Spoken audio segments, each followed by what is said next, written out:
I sat in the sterile conference room as Janet from HR slid a document across the table with a cold smile, saying, "That's the market rate, Leela.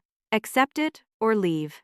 The number on the paper was insulting after 15 years of building this company from 3 people in a garage to a multi-million-dollar tech empire. But what Janet didn't know was that buried in my old founder's agreement lies a clause that will bring their entire operation to its knees within 24 hours. 3 weeks before that devastating meeting, I was doing what I always did, mentoring the newest members of our engineering team. Brianna had just graduated from Stanford with a computer science degree. Bright-eyed and eager to prove herself in the tech world, she reminded me of myself 15 years ago, when David, Tyler, and I worked 18-hour days in David's parents' garage. Fueled by pizza and the crazy dream of revolutionizing data compression, we were grabbing coffee in the break room when Brianna's phone buzzed with a notification. As she glanced at the screen, I caught sight of something that made my blood run cold. Her direct deposit notification showed a salary that was $34,000 more than what I currently made. $34,000. More than someone with a master's degree in computer science and 15 years of experience building the very algorithms that powered our entire platform. I must have gone pale because Brianna immediately noticed my expression. "Everything okay, Layla?" she asked, genuine concern in her voice. I forced a smile and mumbled something about needing more caffeine, but inside, my world was crumbling. How was it possible that a fresh graduate was earning more than one of the company's original founders? I had designed the proprietary data compression algorithms that became the backbone of every product we offered. Without my work, there would be no company at all. That night, I couldn't sleep. I kept thinking about those early days when David, Tyler, and I would argue until 3 a.m. about optimization strategies and patent filings. We were equals then. Partners in every sense of the word. David had the business vision. Tyler handled client relationships. And I built the technical foundation that made everything possible. I remembered the breakthrough moment when I finally cracked the compression algorithm that would change everything. It was 2 a.m, and I had been staring at code for 14 hours straight. When the solution hit me, I actually screamed with excitement, waking up David, who was sleeping on the couch in the garage. That algorithm became patent number 8,743,512, filed under my name as the primary inventor. Over the following days, I couldn't stop thinking about Brianna's salary. I started paying attention to conversations I had previously ignored, picking up fragments about compensation packages and signing bonuses. The picture that emerged made me sick to my stomach. I still had administrative access to our internal systems from the early days when I wore multiple hats: developer, system administrator, and occasional HR coordinator when we couldn't afford dedicated staff.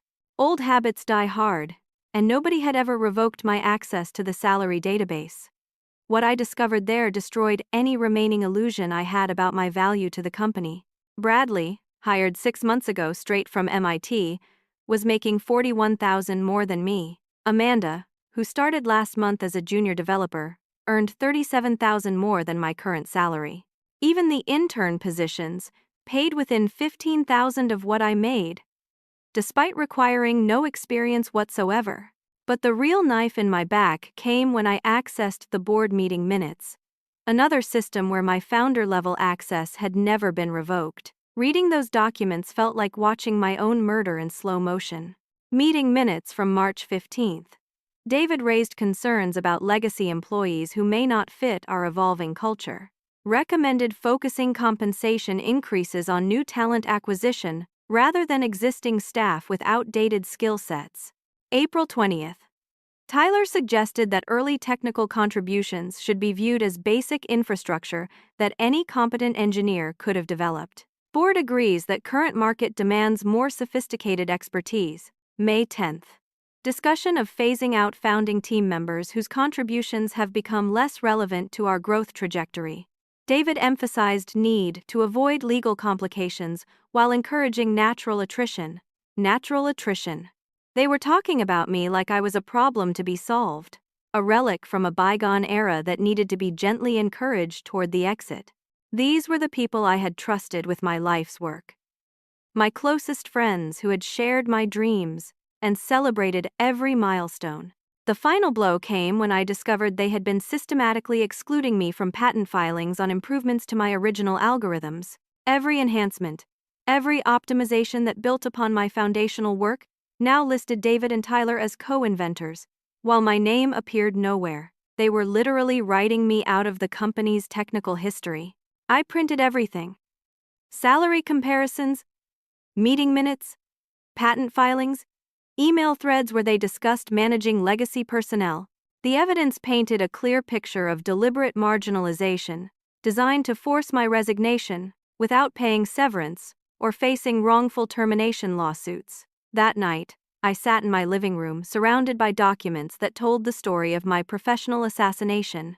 15 years of loyalty, innovation, and friendship had been reduced to a line-item problem on a corporate spreadsheet. The two men I had considered brothers were actively working to erase my contributions and push me out of the company I had helped create. But as I stared at those documents, something else began to emerge from my shock and hurt.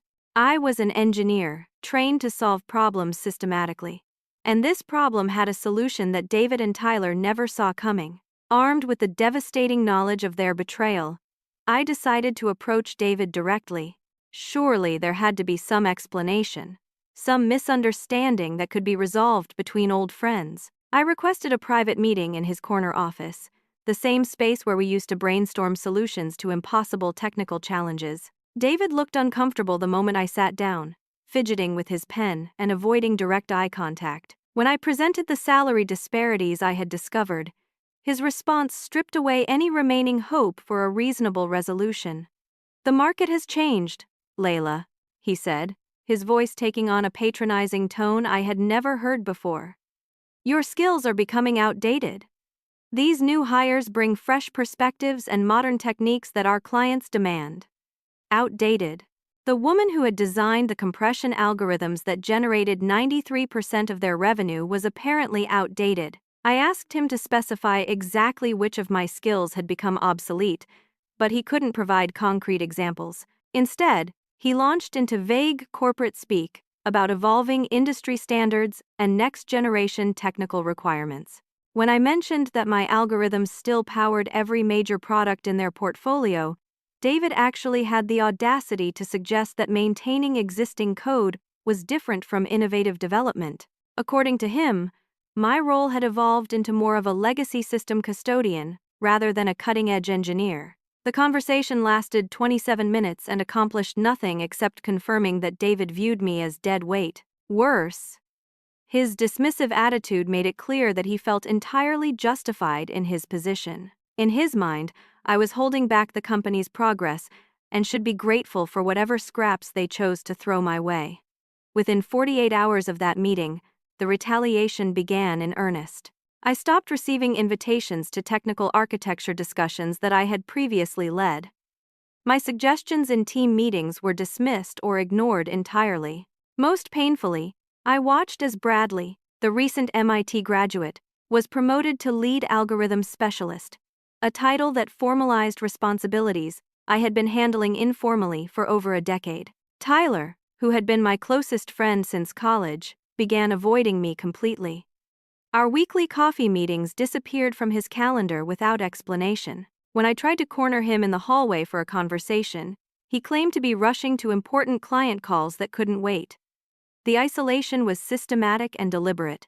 I found myself assigned to debugging basic infrastructure issues while new hires worked on strategic projects that would shape the company's future. When I completed my assigned tasks efficiently, instead of being given more challenging work, I simply received more of the same mundane responsibilities. HR started scheduling regular check-ins, disguised as professional development conversations. Janet would smile her plastic smile while asking probing questions about my job satisfaction and long-term career goals. The subtext was obvious. They were building a paper trail to justify my eventual termination. The psychological warfare reached its peak during our quarterly company meeting in the main conference room. David stood at the front of the room, presenting the company's technical achievements to our 137 employees. He spoke glowingly about our innovative engineering team and their groundbreaking work on compression optimization. Every breakthrough he described built directly upon my original algorithms. But my name never appeared on a single slide. Instead, he credited the new engineering team, led by Bradley, for innovations that I had actually developed months earlier. When he showed performance metrics demonstrating 43% improvement in processing speed, I wanted to scream that those improvements came from optimizations I had implemented personally. Unable to stay silent, I raised my hand and asked for clarification about the specific technical approaches that had achieved these improvements. The room fell silent as all eyes turned toward me. David's jaw tightened imperceptibly before he responded with devastating coldness. Let's focus on current capabilities rather than ancient history, Leela. Our clients care about what we can deliver today, not what we built in the garage 15 years ago. Ancient history. My foundational work that still generated millions in annual revenue was ancient history. The room remained uncomfortably quiet as David smoothly transitioned to the next slide, effectively silencing me in front of the entire company. After the meeting, several colleagues approached me privately to express sympathy. Rachel from marketing said she couldn't believe how David had dismissed me so publicly. Tom from sales mentioned that clients still specifically asked about the Layla algorithms when evaluating our capabilities, but their private support meant nothing when the public humiliation had been so complete and deliberate. David had sent a clear message to everyone in the company. Leela was no longer relevant, and questioning that narrative would not be tolerated. That evening, I realized that David and Tyler weren't just pushing me toward resignation. They were systematically destroying my professional reputation and credibility to ensure I would leave quietly without making waves. In their minds, I was already gone. They were just waiting for me to figure it out. 2 days after the public humiliation in the company meeting, I received an email from Janet scheduling a compensation review and career development discussion for the following Wednesday. The formal language and legal tone told me everything I needed to know. This wasn't a review, it was an execution. I spent the weekend preparing for battle. I gathered documentation of every contribution I had made over 15 years, printed email threads showing client praise for my technical solutions, and compiled performance reviews that consistently rated me as exceptional. If they wanted to paint me as incompetent, they would have to explain away an overwhelming mountain of evidence to the contrary. Wednesday morning arrived gray and drizzly, matching my mood perfectly. I walked into the main conference room to find Janet sitting at the head of the table with a thick folder, flanked by David and Tyler. The setup was deliberately intimidating, 3 against 1, with my former partners positioned to avoid making eye contact. Janet opened with pleasantries about appreciating my long tenure with the company, but her tone carried the artificial warmth of a funeral director. She explained that the meeting's purpose was to align my compensation and responsibilities with current market realities and ensure optimal resource allocation for organizational growth. Corporate doublespeak for "we're about to destroy you professionally." David leaned forward and launched into a prepared speech about how the technology industry had evolved beyond traditional approaches. According to him, modern clients demanded expertise in artificial intelligence, integration, cloud-native architectures, and machine learning optimization, areas where my knowledge was supposedly lacking. I interrupted to point out that I had successfully completed 3 AI integration projects in the past 6 months, including the Thomson Industries contract that generated $2.7 million in revenue. David dismissed this by claiming that Tyler had provided significant guidance and oversight on those projects, reducing my role to basic implementation. Tyler finally spoke, but instead of defending our decade-long partnership, he validated David's narrative. The industry has become much more complex, Layla. These new approaches require different thinking patterns that come more naturally to people who learned them in school, rather than trying to adapt older methodologies. Older methodologies. They were talking about my work like it belonged in a computer history museum. Janet consulted her folder and began reading from what was obviously a prepared list of performance concerns. Apparently, I had struggled to collaborate effectively with newer team members and shown resistance to adopting modern development practices. These were complete fabrications. I had mentored every new hire personally and consistently advocated for implementing cutting-edge tools. When I challenged these accusations with specific examples, Janet dismissed my evidence as subjective interpretations, while their concerns were based on objective managerial observations. The gaslighting was so blatant that I almost admired its audacity. Then came the financial discussion that revealed the true purpose of this charade. Janet slid a compensation analysis across the table, showing that my current salary was actually above market rate for someone with my skill profile and experience level. According to their selective data, I should be grateful for what I was already receiving. I produced my own research showing that software engineers with 15 years of experience at comparable companies earned significantly more than my current salary. Janet responded that those comparisons weren't relevant because they included people with more current technical expertise and advanced educational credentials. The deliberate insult was crystal clear.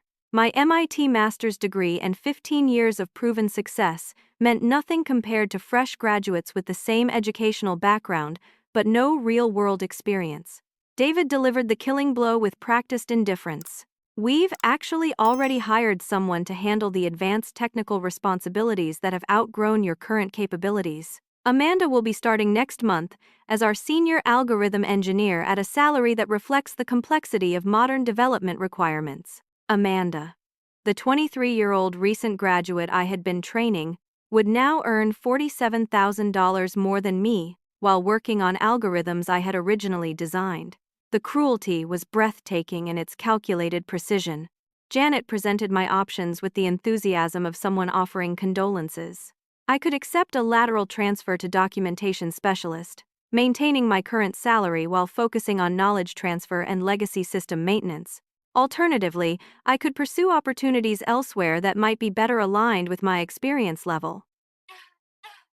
The documentation role was designed to be so humiliating that no self-respecting engineer would accept it. They wanted me to quit rather than face the legal complications of terminating a founder. But they were making sure I understood exactly how little they valued my contributions. As I sat there absorbing the magnitude of their betrayal, Tyler cleared his throat and delivered the final insult. His voice carried a tone of fake sympathy as he suggested I should be grateful for the opportunity to transition into a role that better matches my current capabilities. Grateful. The man who had been my closest friend for 20 years thought I should be grateful for the chance to document other people's improvements to my own work. Janet leaned back with her predatory smile and delivered the line that would haunt their dreams forever. This is the market rate for your skill level, Layla. Accept it or leave. I looked around the table at these three people who were calmly dismantling my professional life while expecting me to thank them for the privilege. In that moment, I realized that fighting their perception was pointless. They had already decided I was worthless, and no amount of evidence would change their minds. But I didn't need to change their minds. I just needed to remind them of something they had forgotten. "You'll need some time to consider your offer," I said calmly, gathering my documents. "Can I have until tomorrow to respond?" Janet's smile widened as she interpreted my request as capitulation. "Of course, Leela. Take all the time you need to make the right decision for your future." As I walked out of that conference room, they probably thought they had won. What they didn't realize was that their victory was about to become the most expensive mistake in the company's history. I spent exactly 17 minutes drafting my resignation letter. After 15 years of dedication and partnership, my departure deserved nothing more than professional courtesy and legal precision. The letter was brief, polite, and gave 2 weeks' notice as required by my employment contract. Within an hour of submitting my resignation through the company portal, David appeared at my desk, wearing an expression of fake surprise that would have impressed a Broadway actor. "Leela, I had no idea you were considering leaving. Are you sure we can't work something out?" His performance was flawless, concerned friend rather than architect of my professional destruction. But I had seen the board meeting minutes where they discussed encouraging natural attrition of legacy employees. This conversation was theater for the benefit of nearby colleagues who might wonder why a founding member was suddenly departing. "I've decided to pursue opportunities that better match my experience level," I replied, borrowing Tyler's phrase from the previous day. David nodded solemnly while probably calculating how quickly they could remove my name from the company website. Word of my resignation spread through the office like wildfire. Rachel from marketing stopped by my desk to express genuine shock that I was leaving. Tom from sales couldn't understand why the company would let their technical genius walk away. Even some of the newer employees seemed confused about why someone with my reputation would suddenly decide to leave. Their reactions confirmed what I already knew. David and Tyler had been careful to limit their marginalization campaign to closed-door meetings and private conversations. To most employees, my departure seemed sudden and inexplicable, rather than the inevitable result of systematic exclusion. Tyler maintained his pattern of avoidance, communicating through email rather than facing me directly. His messages were professionally cordial, while carrying undertones of relief that their difficult situation was resolving itself cleanly. As I packed 15 years of work into cardboard boxes, I found myself sorting through artifacts of our partnership that now felt like evidence from a crime scene. Photos from our first major client presentation, printouts of celebration emails when we hit revenue milestones, even the original whiteboard sketches of my compression algorithm that David had insisted on preserving as company history. Everything I touched reminded me of what we had built together and what they were taking from me. But anger, while satisfying, wouldn't solve my problem. I needed to approach this situation like the engineering challenge it actually was, systematically analyzing the parameters until a solution emerged. That evening, I spread my original employment documents across my dining room table. Most of the paperwork was standard boilerplate, but buried in the founder's agreement was language I had completely forgotten about. When we incorporated the company, our lawyer had insisted on specific clauses protecting each founder's intellectual property rights. I called my friend Sarah, who had become a successful intellectual property attorney after starting her career in software development. She agreed to review my documents over coffee the next morning, though she warned me that employment law rarely favored employees in these situations. Sarah arrived at the coffee shop, armed with a legal pad, and the kind of focused intensity that made her excellent at her job. As she read through my founder's agreement, her eyebrows gradually rose higher until she was staring at me with undisguised amazement. "Leela, do you understand what this document says?" she asked, tapping a specific paragraph with her pen. I admitted that most of the legal language had been incomprehensible to me 15 years ago, when I was focused entirely on technical development. Sarah explained that my agreement contained unusually strong intellectual property protections, probably inserted by a lawyer who understood the importance of safeguarding technical founders' contributions. According to the contract, any intellectual property I developed while employed by the company remained under my ownership, unless explicitly transferred through separate documentation. The company received licensing rights to use my innovations, but actual ownership stayed with me as the inventor. "This is incredibly unusual," Sarah explained. "Most employment agreements automatically assign all IP to the company. Your lawyer was either exceptionally thorough or exceptionally paranoid. We spent 2 hours reviewing patent filings, tracing the development of my compression algorithms through 15 years of improvements and optimizations. What we discovered was a legal nightmare for David and Tyler. They had been using my technology under an implicit license that had never been formally documented. Even more problematic was the revelation that my original patents covered not just the specific algorithms, but the underlying mathematical approaches that made all subsequent improvements possible. Every enhancement that David and Tyler had claimed as their own work was actually a derivative of my foundational innovations. Sarah explained the implications with the precision of a surgeon describing a terminal diagnosis. Without your algorithms, their entire product portfolio becomes worthless overnight. Every client contract depends on the performance advantages that your compression technology provides. If you revoke their licensing rights, they literally cannot deliver on existing commitments. The license termination clause required 90 days written notice under normal circumstances, but there was also an immediate termination provision if I was fired or constructively dismissed. Given their systematic campaign to force my resignation, Sarah believed we had a strong case for constructive dismissal. How long would it take them to replace my algorithms? I asked, already knowing the answer would be devastating. Sarah consulted her notes from our technical discussion. Based on the complexity you've described and the integration throughout their systems, probably 18 to 24 months of development time. That assumes they can even recruit engineers capable of replicating your work. As we finished our coffee, I realized that David and Tyler had made a catastrophic miscalculation. They assumed my value was limited to ongoing development work, completely forgetting that I owned the foundation upon which their entire empire was built. But Sarah saved the most shocking revelation for last. She had done some preliminary research into the company's current situation and discovered something that transformed my legal leverage into a nuclear weapon. Layla, are you aware that your company is currently pursuing acquisition offers? I wasn't. Sarah showed me public filings indicating that 3 major tech companies had submitted preliminary bids, with the highest offer reaching $350 million. The deal was scheduled to close within 6 weeks, representing life-changing money for David and Tyler as majority shareholders. The buyer's due diligence report specifically highlights your compression algorithms as key assets driving the acquisition value, Sarah explained. If IP ownership becomes disputed, this deal evaporates immediately. Suddenly, my situation had transformed from wrongful termination to corporate warfare. David and Tyler weren't just stealing my dignity, they were about to become fabulously wealthy, using technology they didn't own and couldn't replace. But they had given me the perfect weapon to stop them.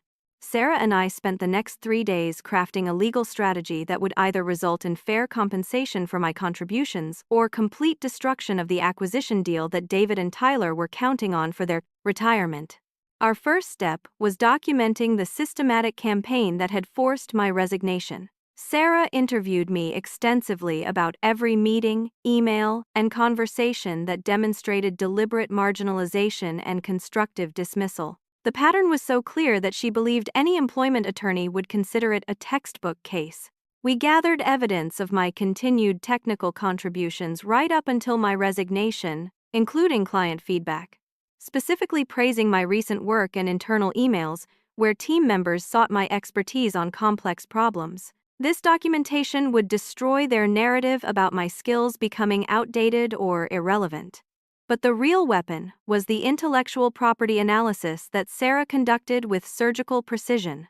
She traced every patent filing, every algorithm improvement, and every optimization back to my original innovations. What emerged was an undeniable map of technological dependency that would terrify any acquisition team. They've built their entire company on your foundation, Sarah explained as we reviewed her findings.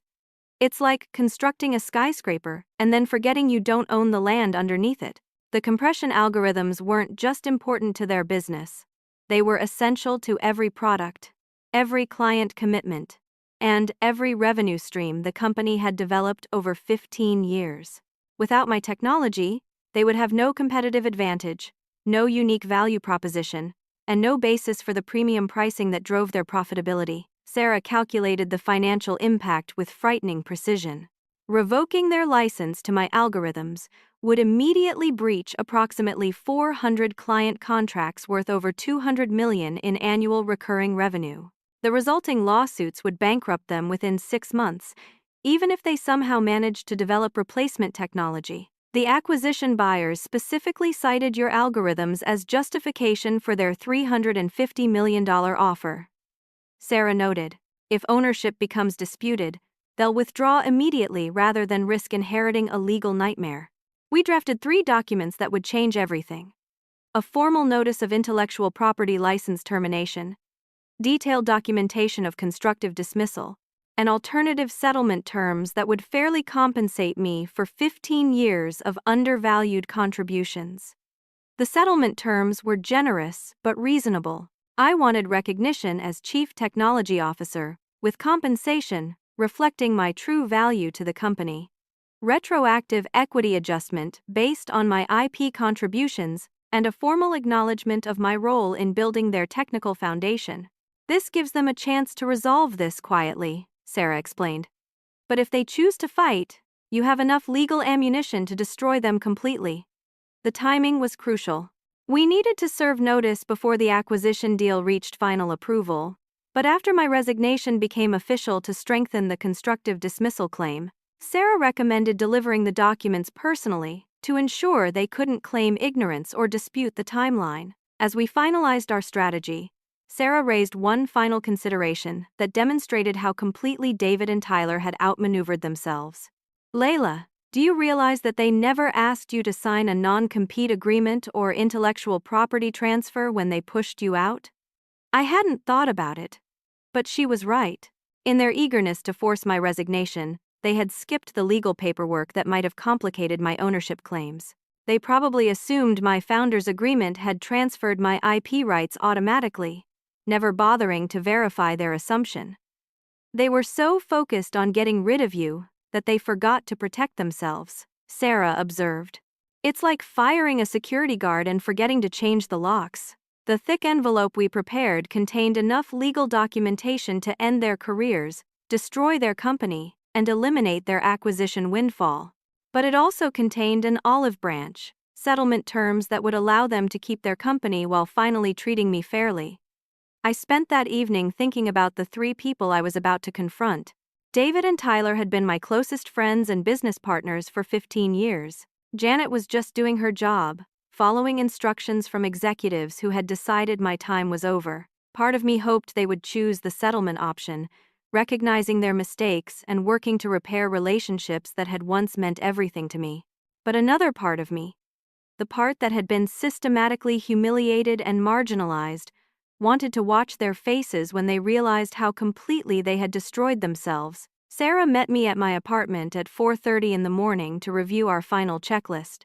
Everything was documented, cross-referenced, and legally bulletproof. The envelope contained their corporate death sentence, but also their salvation if they were wise enough to take it. "Are you ready for this?" Sarah asked as we prepared to leave for the office building.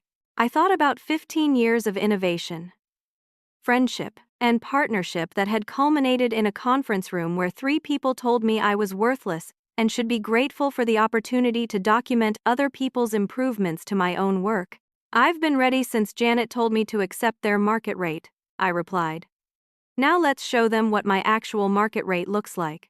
At 5:15 in the morning, the downtown business district was virtually empty, except for security guards and early shift janitors. Sarah and I entered the lobby of the Meridian Tower, where our company occupied 3 floors of the gleaming 40-story structure that housed dozens of tech startups and established firms. Frank, the overnight security guard, recognized me immediately, despite the early hour. We had developed a friendly relationship over the years during my frequent late-night coding sessions, and he seemed genuinely sorry to hear about my departure. "Forgot something important upstairs," I explained, gesturing to the thick manila envelope in my hand. "Just need 5 minutes to leave it on David's desk." Frank's access card allowed us into the executive elevator that led directly to the 42nd floor, where David, Tyler, and the other senior executives maintained their offices. The space was eerily quiet, illuminated only by emergency lighting and the faint glow from computer monitors left running overnight. David's corner office was exactly as I expected. Pristine desk, expensive ergonomic chair, and floor-to-ceiling windows offering a commanding view of the city. 3 framed photos displayed carefully staged moments from our company's history, including one from our garage days, where David, Tyler, and I posed proudly beside a whiteboard covered with my original algorithm sketches. I placed the envelope precisely in the center of his chair, where he couldn't possibly miss it. The manila envelope was thick enough to suggest serious legal documentation, but unmarked except for his name written in block letters across the front. Sarah and I retreated to the parking garage across the street, positioning ourselves with a clear view of the building's entrance. We didn't have to wait long. David was notorious for arriving before 6:30 every morning, claiming that early hours gave him a competitive advantage in the global marketplace. At exactly 6:57, David's black BMW pulled into his reserved parking space. We watched him stride through the lobby with the confident bearing of a man who believed he controlled his destiny. He had no idea that his world was about to collapse with the weight of 15 years' worth of forgotten legal obligations. The elevator carried David to his office while Sarah and I waited in anticipation. My phone was ready to record his reaction when the inevitable panic call came through. At 6:59, David would have settled into his chair and discovered the envelope. By 7:01, he would be reading the opening line of my intellectual property license termination notice. By 7:03, he would understand that his $350 million acquisition deal had just evaporated. My phone rang at 7:04. "Leela, we need to talk immediately." David's voice carried a tremor I had never heard before. "I'm looking at some documents that don't make any sense." "Which part confuses you?" I asked calmly. "The intellectual property ownership documentation, the constructive dismissal evidence, or the license termination notice?" Dead silence stretched for nearly 30 seconds before David found his voice. "You can't be serious about this. We built this company together." "You're right." I agreed. "We built it together. Then you decided my contributions were ancient history and pushed me out.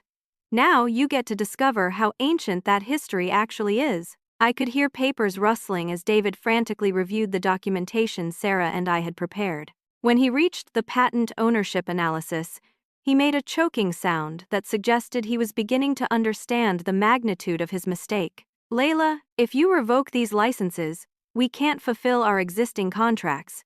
The entire company becomes worthless overnight." "That's correct," I confirmed. "Every product you offer depends on algorithms that I own and you can no longer use.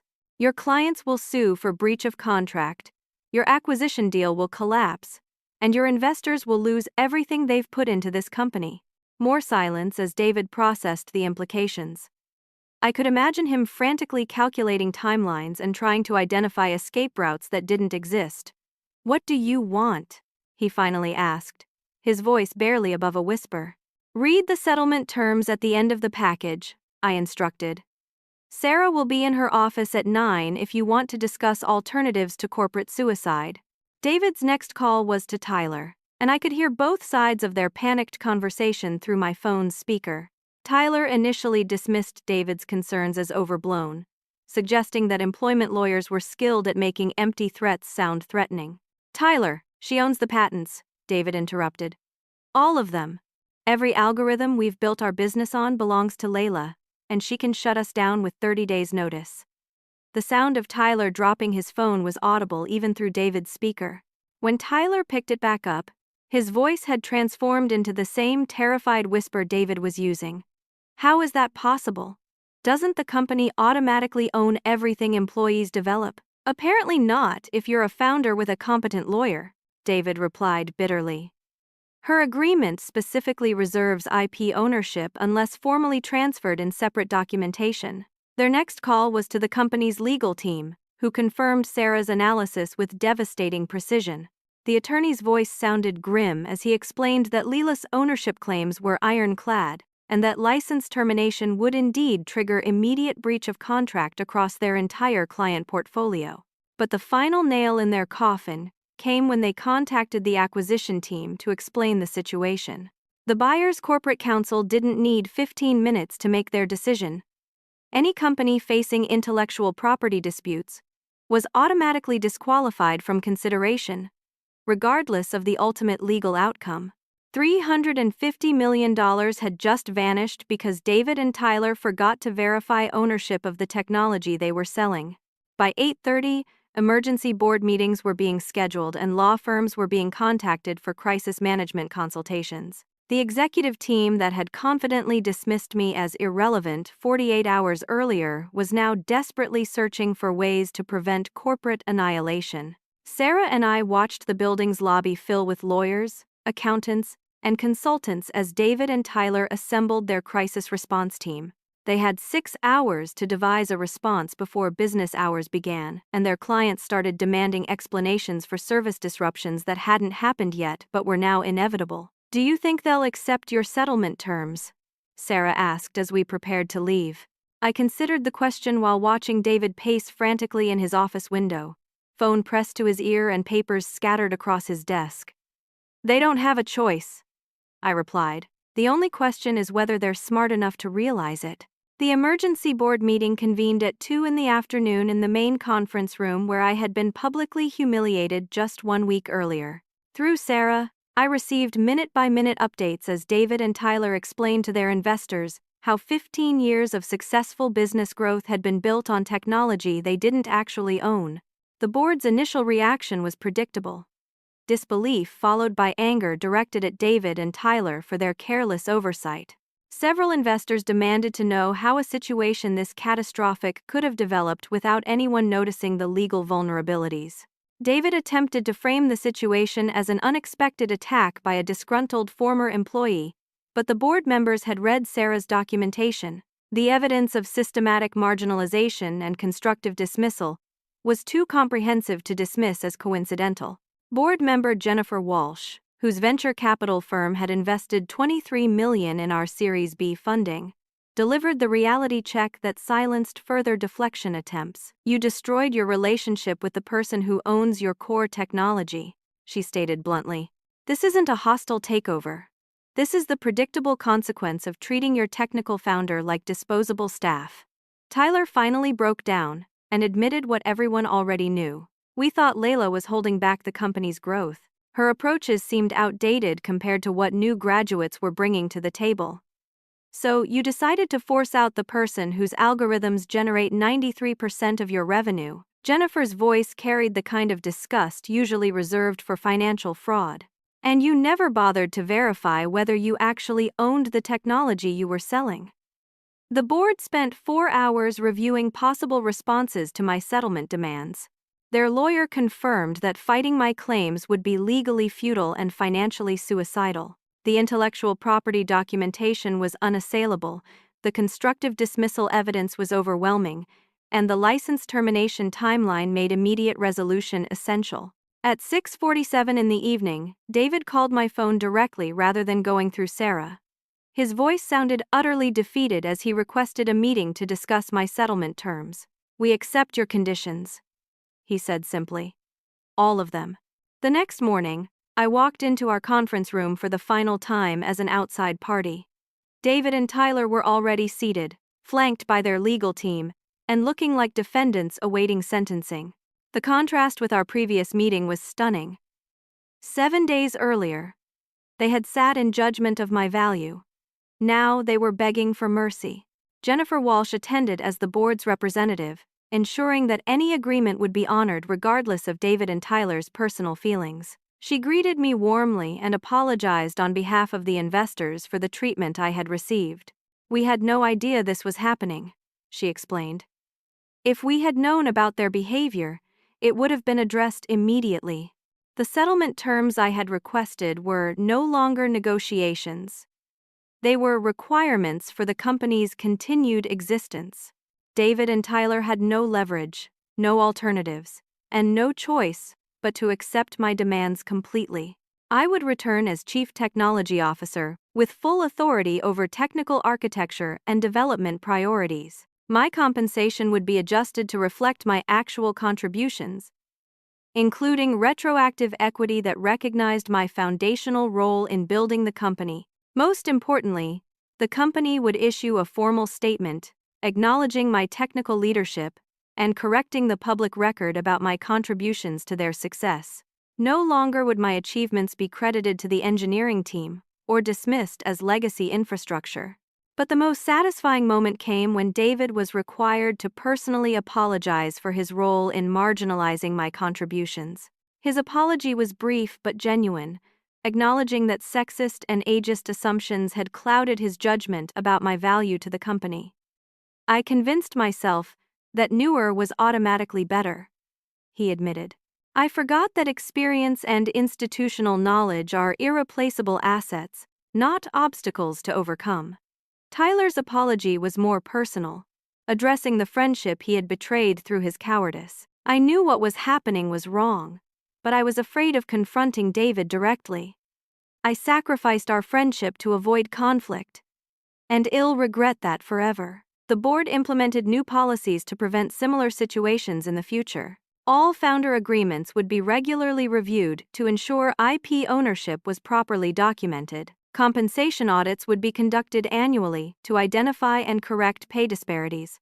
Most importantly, any executive decisions affecting founder relationships would require board approval. Janet from HR was terminated immediately for her role in the constructive dismissal campaign. Her replacement was instructed to prioritize equity and transparency in all personnel decisions, with particular attention to protecting long-term employees from age and gender discrimination.